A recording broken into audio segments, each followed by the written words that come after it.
Komisi Pemberantasan Korupsi telah menetapkan Sekjen PDIP, Hasto Kristianto sebagai tersangka dalam kasus suap pergantian antar waktu anggota DPR yang menjerat ex-kader PDIP Harun Masiku. Selain Hasto, KPK juga menetapkan orang kepercayaan Hasto, yakni Doni Tri Istiqomah sebagai tersangka.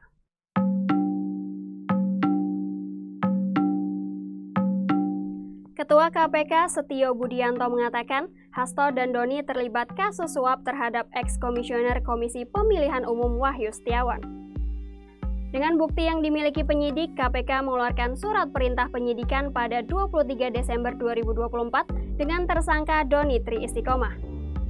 Keduanya dijerat dengan Pasal 5 Ayat 1 huruf A atau Pasal 5 Ayat 1 huruf B atau Pasal 13 Undang-Undang Nomor 31 Tahun 1999 tentang Pemberantasan Tindak Pidana Korupsi Jungto Pasal 55 Ayat 1 ke 1 KUHP. Doni Tri Istiqomah merupakan pengacara PDIP sekaligus tangan kanan Sekjen PDIP Hasto Kristianto. Berdasarkan akun Instagramnya, ia juga merupakan advokat, kurator kepailitan, legal drafter, dan pendiri firma hukum bernama DN Law.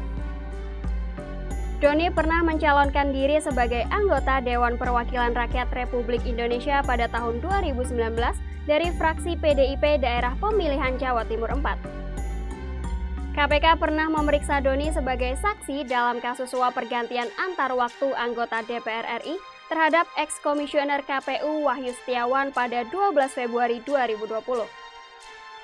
Usai pemeriksaan, ia mengaku kepada penyidik KPK pernah dititipkan uang senilai 400 juta rupiah untuk menyuap ex-komisioner KPU Wahyu Setiawan. Dirinya mengatakan uang tersebut didapatkan dari staf DPP PDIP Kusnadi. Ia juga mengatakan uang yang dititipkan kepadanya akan diserahkan ke anak buah Sekjen PDIP, yakni Saiful sebelum nantinya diserahkan ke Wahyu. Doni membantah bila Hasto ikut dalam praktek suap sebagai penyandang dana. Doni juga mengaku hanya ditugaskan oleh DPP PDIP untuk langkah-langkah hukum agar Harun Masiku dapat masuk ke dalam parlemen meski perolehan suaranya kalah dari caleg lain.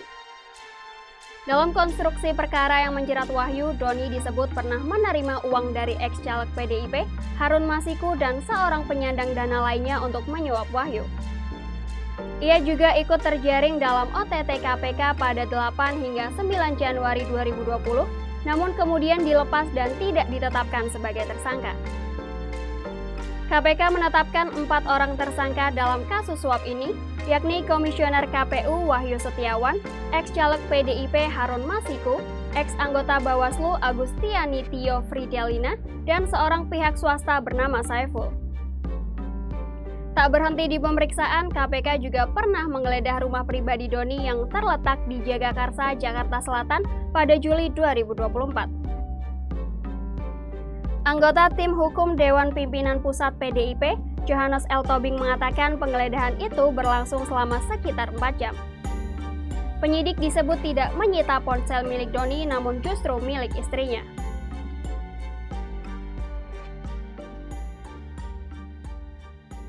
Download Tribun X sekarang, menghadirkan lokal menjadi Indonesia.